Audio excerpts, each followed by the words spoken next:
ఈరోజు టాపిక్ ఏంటి అంటే చాలా మాట్లాడుకుందాం. ఈ మధ్యన జరుగుతున్న యాక్సిడెంట్ల గురించి కానీ, ఈ మధ్యన బస్సు యాక్సిడెంట్లు అయినప్పుడు కాలిపోతే బస్సుల్లో ఆహ్, ఎంత దుర్ఘటన జరిగిందో, ఎంతమంది చనిపోయారో మనందరం చూసాం. అప్పుడు రవాణా శాఖ ఎక్కడికెళ్ళింది, బలనా శాఖ ఎక్కడికెళ్ళింది, ఇంకోళ్ళు ఏం చేస్తున్నారు, ఫిట్‌నెస్ సర్టిఫికేట్ ఉందా లేదా అని ఇష్టారాజ్యంగా అందరూ మాట్లాడాము. వాళ్ళ గురించి వీడియోలు కూడా చేసాం. అది జరిగినప్పుడే అధికారులు గబగబా వస్తారు. దాని తర్వాత ఏమి ఉండరని కూడా మనం మాట్లాడుకున్నాం. సరే, అలాంటిది ఒకటి చూపిస్తాను మీకు. ఇది పెద్ద వైరల్ అయిందనమాట ఈ వీడియో. వైజాగ్లో ఇదిగో చూడండి, ఒక బ్రేక్ ఇన్స్పెక్టర్ లేడీ బండి ఆపింది. బండి ఆపి, అది ఏంటి అంటే ఛత్తీస్గఢ్ బండి అనమాట. ఆపితే వాడు ఆపకుండా వెళ్ళిపోయాడు. వెళ్ళిపోతుంటే వాళ్ళకంటే ముందు వెళ్ళి ఆ బండి ఆపే ప్రయత్నం చేస్తే ఆ బ్రేక్ ఇన్స్పెక్టరు కారును కూడా డాష్ ఇచ్చారు అని వార్తల్లో వచ్చినాయి, ఆ బ్రేక్ ఇన్స్పెక్టర్ ఆపినందుకు. సరే, పేపర్లు చూపించమన్నారు. చూపించకపోగా వాడు రుబాబ్ చేసి వీళ్ళ మీదకి దౌర్జన్యానికి దిగి వీళ్ళని ఇబ్బంది పెట్టబోయాడు. అక్కడ ఆవిడ్ని, ఒక ఆఫీసర్ని రక్షించటం కోసం అక్కడ మళ్ళీ వాడు ఎక్కి వెహికల్ పోనిచ్చబోయాడు. ఆవిడకున్న కారు దగ్గరికి క్లీనర్ అనే అతను లారీని ఎక్కించేపోతే అక్కడున్న డ్రైవరు గబగబా ఎక్కి వాడిని షర్టు బుచ్చు కింద లాగుతుంటే వాడు రాక లారీని స్టార్ట్ చేయబోతే ఈ ఏదైతే ఇన్స్పెక్టర్ ఉందో ఉన్నారో మేడం, ఆవిడ డ్రైవరు అతన్ని కొట్టడం జరిగింది. అది పెద్ద వీడియో వైరల్ అయ్యి వాళ్ళ పేపర్లో వచ్చింది. వైజాగ్లో జరిగింది ఈ సంఘటన. ఇది రాశారు. రాసిన తర్వాత దీని మీదకి ఎంక్వైరీ. దీనికి అక్కడున్న కమిషనర్కి సంబంధం లేదు. అక్కడ పనిచేస్తున్న రవాణా శాఖ కమిషనర్కి దీనికి అసలు సంబంధమే లేదు. ఆవిడ చెకింగ్లు చేసుకుంటోంది, ఆవిడ లేదు. ఆయన్ని ఎంక్వైరీకి పిలిచారు. ఈవిడ ఇక్కడ రోడ్డు మీద డ్యూటీ చేస్తుంటే, నువ్వు రా ముందు బయలుదేరి అని చెప్పి ఆయన పిలిచారు. ఈ సంఘటనకి మనకు సంబంధం లేదు, కానీ ప్రతిరోజు మనం పేపర్లు చదువుతాం కదా. పేపర్లు చదివేటప్పుడు వచ్చే వార్తలు ప్రతిదీ మీకు చెప్పడం అలవాటు కాబట్టి నాకు చెప్తున్నాను. సరే, ఈ వీడియో వైరల్ అయ్యి లారీ అసోసియేషన్ దాకా వెళ్ళి వీళ్ళ మీద కేసులు పెట్టి పోలీసులు కంప్లైంట్లు ఇచ్చారు. అప్పుడు ఈ డ్రైవరు క్లీనర్ ఎక్కడున్నారా అంటే అప్పటికే వాడు ఛత్తీస్గఢ్ వెళ్ళిపోయాడు.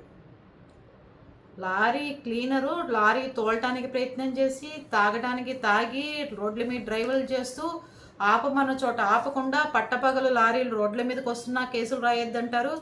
వాడిని కేసులు రాయొద్దు అని చెబుతారు. కేసులు రాస్తేనేమో ఎందుకు రాసామని దెబ్బలాడుతున్నారు, ఎందుకు రాసామని చెప్పి హెరాస్ చేస్తున్నారు. ఇలా చాలా జరుగుతున్నాయి మధ్యకాలంలో. అలాంటిదే ఇవాళ ట్రాఫిక్ పోలీసులు మీకు చూపిస్తాను. హెల్మెట్ లేకుండా రోడ్డు మీద చూడండి, వీళ్ళ లక్షణాలు చెప్తున్నా మీకు. ఎంతమందిని ఆపారు? ఆటోకి పేపర్స్ ఉండవు, వాళ్ళ దగ్గర ఎలాంటి డ్రైవింగ్ లైసెన్స్ ఉండదు, హెల్మెట్లు ఉండవు, ఒక్కొక్కరు 4-5 ఎక్కించుకుంటారు. ట్రాఫిక్ పోలీస్ రోడ్డు మీద ఉద్యోగం చేయాలి అంటే ఎవరు వచ్చి ఎటు నుంచి గుద్దుతారో తెలియదు. వాళ్ళు పారిపోవాలి అంటే రోడ్డు మీద ఇక్కడ బలానా చోట చెకింగ్ చేస్తున్నారు అంటే మనం ఒకవేళ ఆ లైన్లో వాకింగ్ చేసామంటే వాడు అటు చూస్తూ మన మీదకి బండ్లు పోనిస్తున్నారు ప్రజలు. ఇది బండి ఆపి ట్రాఫిక్ పోలీసులు చెకింగ్ చేస్తున్నారు. అయిపోయింది కదా. మరి మనందరం పిల్లల్ని స్కూలుకు పంపించేటప్పుడు ఎలా పంపించాలి చెప్పండి? మన తండ్రులు కానీ ఎవరైనా కానీ ఎలా పిల్లల్ని జాగ్రత్తగా తీసుకెళ్ళాలి? ఫస్ట్ స్కూల్కి మీరు ఎలా ఆటోలో పంపిస్తున్నారో చూడండి మీరందరూ. ఓకే, ఇక్కడ ఏమని రాశారు?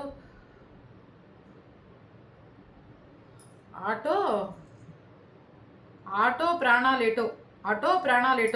అర్థమైందా? వద్దంటే వినరా?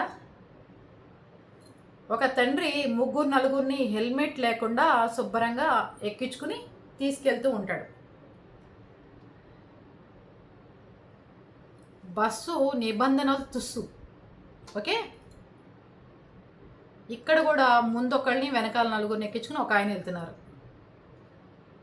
ఇదంతా ఎందుకు చూపిస్తున్నాను అంటే మీ అందరికీ ఇది సరే,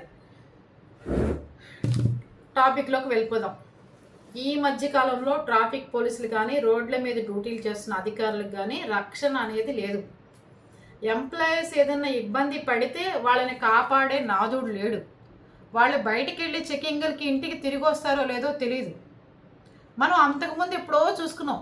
ఒక కాకినాడలోనే ఇక్కడ ఒక బ్రేక్ ఇన్స్పెక్టర్ని కొబ్బరి బొండాల కత్తితో అతి బీభత్సంగా అతి క్రీడాత్మకంగా కనీసం ఒక 80-90 చోట్ల అసలు పేగులు బయటకు వచ్చే విధంగా నరికేశాడు. సరే, ఇప్పుడు దీని అంతటికి నేను మాట్లాడటానికి కారణం ఏంటి అంటే, మెయిన్ రోడ్ల మీద మందు షాపులు ఉంటున్నాయి. తాగద్దని చెప్పే హక్కు ఎవరికి లేదు, తాగుతున్నారు లారీ వాళ్ళు. పగలపూట నీళ్ళ ట్యాంకర్లు, లారీలు, టిప్పర్లు, ఇసుక తోలుతున్న టిప్పర్లు, చిప్స్ తోలుకెళ్తున్న టిప్పర్లు ఇలాంటివి స్వేచ్ఛగా తిరిగేస్తున్నాయి. ఇంకోటి, ఇది రోజువారి కూలీన దాన్ని ఏదో అంటారండి, గవర్నమెంట్కి సంబంధించిన పనికే వచ్చారు ఆడవాళ్ళు 5-6 మొన్న ఈ మధ్యన. వాడు ఒళ్ళు కొవ్వెక్కి టిప్పర్ డ్రైవరు చూసి కూడా మందు కొట్టి ఆ 5 ఆడవాళ్ళ మీద ఎక్కించి చంపేశాడు. పొద్దున్న 7:30కి ఈ న్యూస్. 5 ఆడవాళ్ళ మీద ఎక్కించి చంపేశాడు.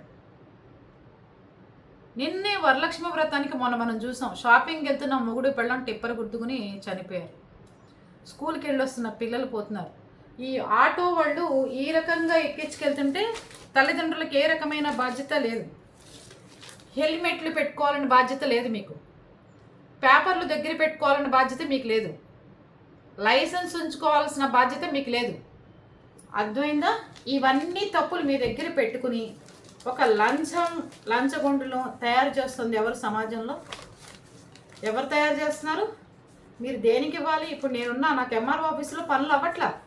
దేనికంటే నేను ఇవ్వను, నేను లంచం ఇవ్వను. ఎందుకంటే నా దగ్గర ప్రతి పేపర్ ఉంది. నేను ఫైట్ చేస్తున్నాను, కోర్టు ద్వారా పోదాం అనుకుంటున్నాను. నేను దేనికైనా సిద్ధంగా ఉన్నాను. ప్రతి పేపర్ ఉంది. ఆ పొలం నాదే అని, లేకపోతే ఇంకోటి నాదే అని నా దగ్గర ఉంది. డ్రైవింగ్ లైసెన్స్ నాకు కావాలంటే నేను కారు తోలగల సత్తా నాకు ఉండాలి, బండి తోలగల సత్తా నాకు ఉండాలి. వెళ్ళి నడిపి లైసెన్స్ తెచ్చుకోవాలి. సరే, ఏ ఆఫీసర్ని ఆపుతాడు? మొహాన్ పేపర్లు పడే, నా దగ్గర పేపర్లోనే నువ్వు నన్ను ఎందుకు ఆపావని క్వశ్చన్ చేయి. అవన్నీ చేయరు. చేయకపోగా లేడీ బ్రేక్ ఇన్స్పెక్టర్ మీద టిప్పర్ పోనిచ్చినా, లారీలు పోనిచ్చినా ఎవరు మాట్లాడే వాళ్ళు ఉండరు. ఒక క్లీనర్కి దెబ్బలు తగిలేయని లారీ అసోసియేషన్ దగ్గర నుంచి కంప్లైంట్లు పెడుతున్నారు కదా. అసలు ఏది పట్టించుకోకుండా ఆఫీసర్లు అందరూ వదిలిపెట్టి పాడేస్తారు. అప్పుడు ప్రజలు ఏమవుతారండి? ఏమవుతారు? ఇక్కడ నాకు దేనికి కోపం వచ్చిందంటే, యథేచ్ఛగా ఎవడు చేయాల్సిన పనులు వాళ్ళు చేయకుండా, హెల్మెట్లు పెట్టుకోకుండా, లైసెన్సుల దగ్గర పెట్టుకోకుండా, లేదంటే ఇద్దరే డబల్సే ఎక్కాల్సిన వాళ్ళు 4 ఎక్కించుకుని బ్యాగులు తగిలించుకుని ఒక ఆటో అతను వెళ్తే ఆటో తిరగబడింది అనుకోండి, అక్కడితో ఆఫీసర్ సస్పెండ్. వాడెవడో ఎక్కడో సందులో పోయి వాడు బోల్తా పడతాడు. దానికి ఆఫీసర్లకు సంబంధం ఏంటండి? దానికి ఆఫీసర్లకు సంబంధం ఏంటి? ఆఫీసర్ని వెంటనే సస్పెండ్ చేస్తారు. ఈ ట్రాఫిక్ పోలీసు ఉన్నాడు, వాడు ఏం అడగడు పాపం. పేపర్ లేవు, నువ్వు పేపర్లు ఉంటే అసలు నీ దగ్గర లంచం ఎవడు అడుగుతాడు? సార్ లేదు కుదరదు, నువ్వు బండి తీసుకురా అంటే లేదు సార్, 100 ఉంచుకోండి సార్, 500 ఉంచుకోండి సార్, నేను చెప్తున్నా సార్, నేను పెట్టుకోండి సార్, మీకు సాయంత్రం వచ్చి కనపడతా సార్.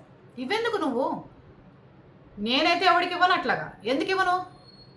నాకు అవసరం లేదు. నేను నా దగ్గర అన్నీ పెట్టుకుంటే నేను ఎందుకు ఇవ్వాలి ఎవరికైనా?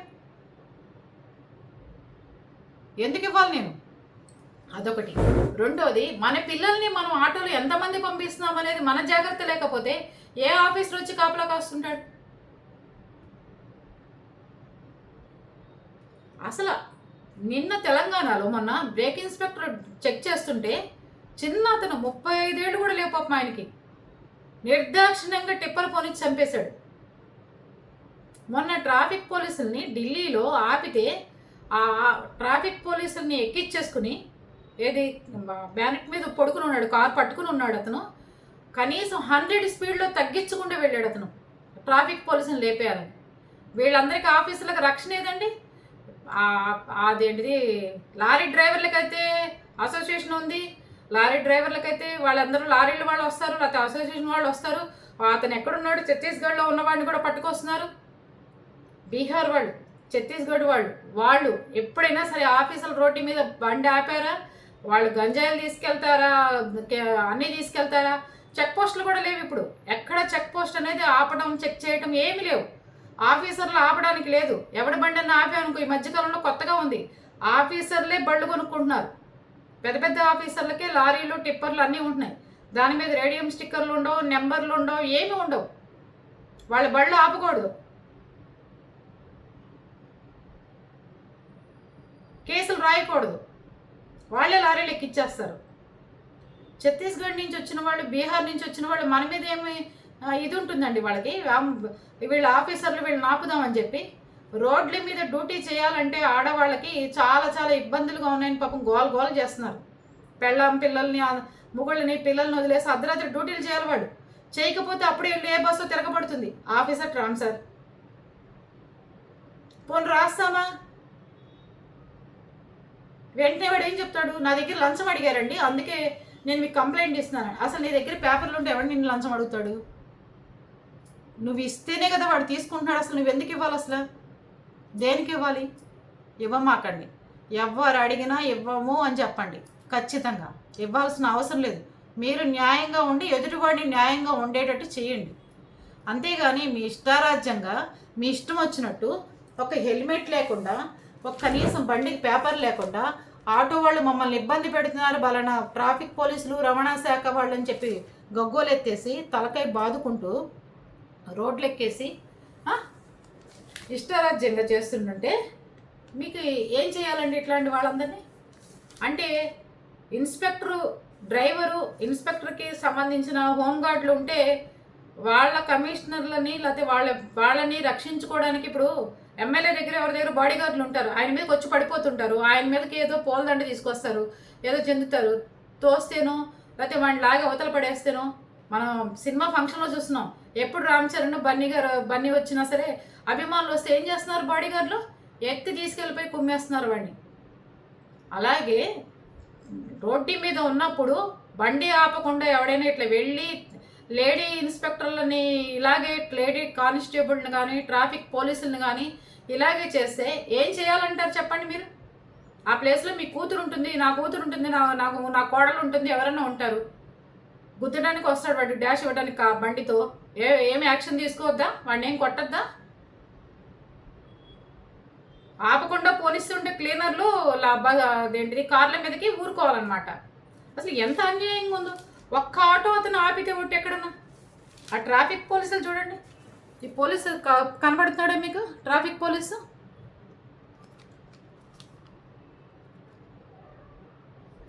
ఎంత అన్యాయం అండి, ఎంత అన్యాయం. నీ ఇష్టారాజ్యంగా, నీ ఇష్టం వచ్చినట్టుగా మీరు రోడ్ల మీద మీ ఇష్టం వచ్చినట్టు మీ పిల్లల్ని ఎక్కించుకుని మీ ఇష్టారాజ్యంగా తిప్పుకుంటూ స్కూళ్ళల్లో ఏ ఆఫీసర్ బలి అవ్వాలి? ఎందుకు బలి అవ్వాలి? ఎందుకు? నాకేమో ఆఫీసర్లు గురించో లేకపోతే ఇందాక ఒక కాకినాడలో జరిగిన ఆత్మహత్య గురించో ఇలాగే మాట్లాడుతుంటా ప్రతిదానికి టాపిక్. ఇవాళ దేనికి బాధ వచ్చింది అంటే కింద రాశారు, ఆ ఇన్స్పెక్టర్ని సస్పెండ్ చేశారేమో, ఆవిడని ఎంక్వైరీ చేస్తారు, ఆవిడని చెయ్యాలి, ఖచ్చితంగా ఎంక్వైరీ చెయ్యాలి. ఎందుకంటే వాడు రోడ్డు పెట్టిన బ్రాందీ షాప్ తాగాడా, మందు తాగాడా అని చేయాలి ఫస్ట్. రెండోది, వాడు డ్రైవింగ్ లైసెన్స్ ఉందా లేదా?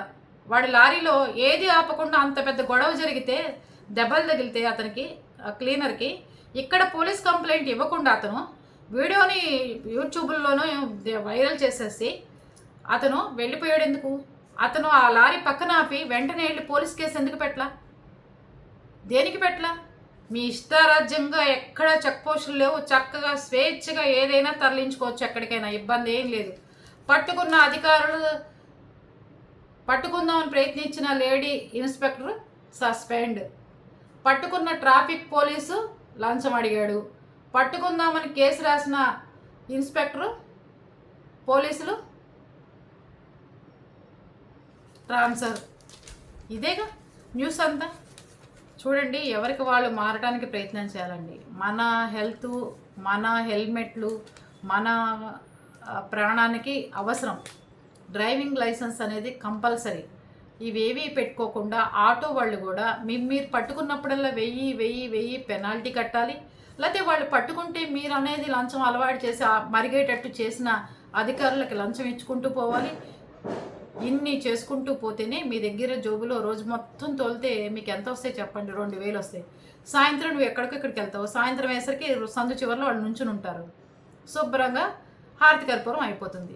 మళ్ళీ ఇంకో సందు తిప్పుకొచ్చేసరికి నువ్వు సాయంత్రం వేసరికి ఒక 100 రూపాయలు పెట్టి మందు తాగేస్తావు, ఒక 100 రూపాయలు తీసుకెళ్ళి పెళ్ళానికి ఇస్తావు. ఇంతేగా రోజు జరుగుతుంది. దర్జాగా లైసెన్స్ తీసుకుని చక్కగా మీరు మీ దగ్గర పెట్టుకోండి. ఎంతవరకు ఎక్కించుకోవాలో అంతవరకు పిల్లల్ని ఎక్కించుకోండి. మీరు ఎక్కడెక్కడో సందులో ఎక్కించుకొని తిరుగుతుంది కాకుండా అధికారులు పట్టుకున్నప్పుడు అధికారుల మీద ఒత్తిళ్ళు, అధికారుల మీద ఇబ్బందులు. ఆ టిప్పర్ ఆపితేనేమో ఇసుక టిప్పర్ ఆపారంటారు, లేదంటే ఎక్కడన్నా లారీ పట్టుకుంటేనేమో అది బలానా ఆఫీసర్ లారీ, అదెందుకు పట్టుకున్నారంటారు. ఆఫీసర్లు మళ్ళీ పట్టుకున్నవాడి ఇంటికి పరిగెత్తాలి. మీకు అర్థమైందా? అరే బాబు, పట్టుకున్నవాడి ఇంటికి పరిగెత్తాలి ఆఫీసరు. అక్కడ ఆఫీసర్ల మీదకి బండి ఎక్కించినా ఊరుకోవాలి, ఆఫీసర్ల మీదకి లేడీ ఆఫీసర్ల మీదకి ఛత్తీస్గఢ్ వాడి మీదకి వచ్చినా డ్రైవరు అబ్జెక్షన్ చెప్పకూడదు. లేకపోతే ఆఫీసర్ల మీదకి కొట్టడానికి వచ్చినా ఆఫీసర్ల మీదకి డోర్లోకి మీటింగుల్లో ఉన్న లోపల రూముల లోపలికి చొచ్చుకొస్తామన్నా ఎవడు అభ్యంతరం చెప్పకూడదు. మీరు మీటింగుల్లో ఉన్నప్పుడు ఇలాగే ఎవరైనా చొచ్చుకొస్తారు, ఊరుకుంటారా? మీ ఇంట్లోకి డోర్ వేసుకుని ఉంటారు, ఎవడన్నా దొంగ కానీ ఎవడన్నా చొచ్చుకొస్తాడు, కింద వాచ్మెన్ ఆపుతాడా ఆపడా? మరి తప్పేంటి? అధికారులను కాపాడుకోవాల్సిన బాధ్యత ఎవరిది? వాళ్ళు పెట్టుకున్న ఉద్యోగస్తుంది. అలాగే లేడీ ఉద్యోగస్తురాలకి పట్టపగలు లేడీ ఉద్యోగస్తురాలకి వైజాగ్లో రక్షణ లేనప్పుడు, ఆవిడ వెనకాల ఎవరు లేనప్పుడు ఆవిడ ఏం చేయాలి? ఆవిడ ఎవరు ఎట్లా కాపాడుకోవాలి? ఆవిడ ఎలా ముందుకెళ్ళాలి? ఎలా ఉద్యోగాలు చేయాలి చెప్పండి?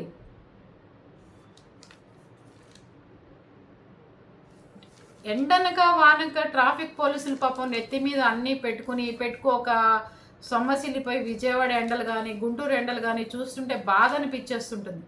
అయినా మనం లైసెన్స్ ఉంటుంది మన దగ్గర, మనం నలుగురిని ఎక్కించుకెళ్ళిపోతాం, మన దగ్గర ఆటో ఎక్కుతాం, ఆటోలో ఒక 10 మంది 20 మందిని ఎక్కించుకుంటాం, తీసుకెళ్ళి ఎక్కడన్నా బోర్లు పడేస్తాం. మనకేం అవసరం అండి? మనకేంటి సంబంధం? చచ్చిపోతే ఆడి ప్రాణం మనకెందుకు? ప్లీజ్ అండి, అధికారులకి ఈ మధ్యకాలంలో నేను చూస్తున్నాను, అధికారుల విషయంలో నిర్లక్ష్యం ఎక్కువైపోయింది.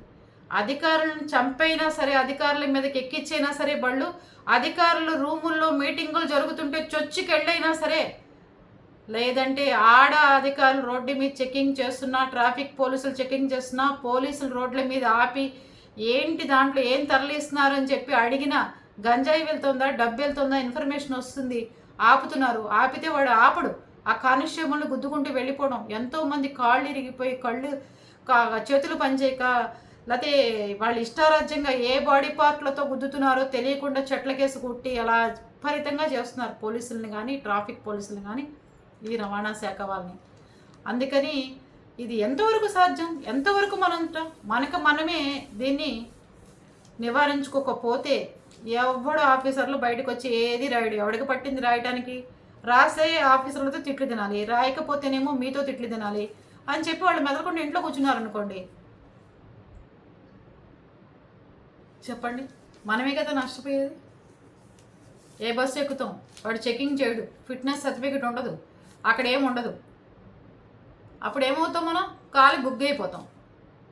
రాస్తామనుకో, వెళ్ళి రాశారనుకో, దౌర్జన్యం, ఏంట్రా పేపర్లు రావేంటి, ఏం చేస్తున్నావు నువ్వు, ఏంది ఇది ఇక్కడ పెట్టలేదు ఏంట్రా అంటే వీడియో తీస్తున్నాడు, డమ్మని నెట్లో పెడుతున్నాడు. దాని ముందు జరిగేది వేరు, దాని వెనకాల జరిగేది వేరు.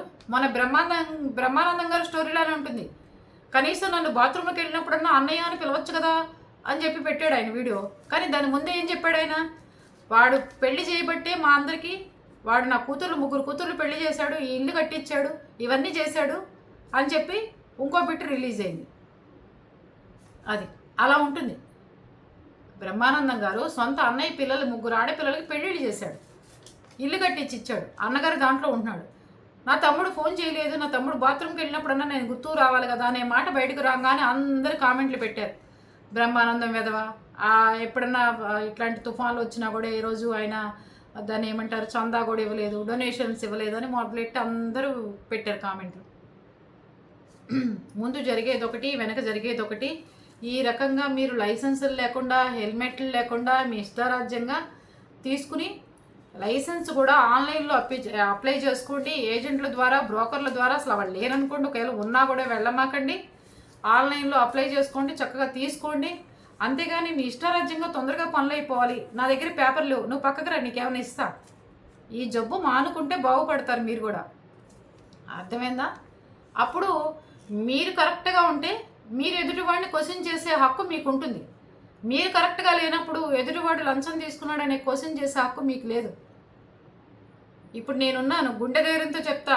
ఎంఆర్ఓ ఆఫీస్కి నేను వెళ్ళాను, నన్ను అడిగాడు, నేను ఇవ్వనన్నాను, నా దగ్గర పేపర్లు ఉన్నాయి, చచ్చినట్టు ఆడ ఆన్లైన్లో పెడుతుంటా. నేను ప్రతి సోమవారం పీజీఆర్ఎస్ పోర్టల్లో పెడతాను, నాకు చేయాల్సిందే పని అని కూర్చుంటా. నేను చచ్చినట్టు ఆడు చేస్తారు అంతే. చేయకపోతే కోర్టుకు పోతా, అయిపోయింది. నేను దేనికి ఇవ్వాలి? నా పని చేసి పెట్టి నా దగ్గర పేపర్లు ఉన్నాయి, నువ్వు గవ్వబరా, నీకు 2 లక్షలు ఇస్తాను, 3 లక్షలు ఇస్తాను, నేను దేనికి ఇవ్వాలి చెప్పండి? అది పరిస్థితి. అర్థమైందా? అందుకని జాగ్రత్తగా ఉండండి. బయట పరిస్థితులు ఏమీ బాగోలేదు. డ్రైవింగ్ రాని వాళ్ళు, డ్రైవింగ్ లైసెన్స్ లేని వాళ్ళు, ఫిట్నెస్ సంతకాలు, ఫిట్నెస్ పేపర్ లేని వాళ్ళు రోడ్ల మీదకి వచ్చి వాళ్ళు ఇష్టారాజ్యంగా బస్సులు పోనిస్తున్నారు. పగలు మందు కొట్టి ఇష్టారాజ్యంగా బీహార్, ఛత్తీస్గఢ్ వాళ్ళు లారీలు తోలుతున్నారు. అవి ఆపడానికి ప్రయత్నించిన ఆఫీసర్లు ఎవరికి రక్షణ లేదు. నైట్ డ్యూటీలకు వెళ్ళినా లేదు, పగలు డ్యూటీలు చేసినా కూడా లేదు. ఇలా ఉంది.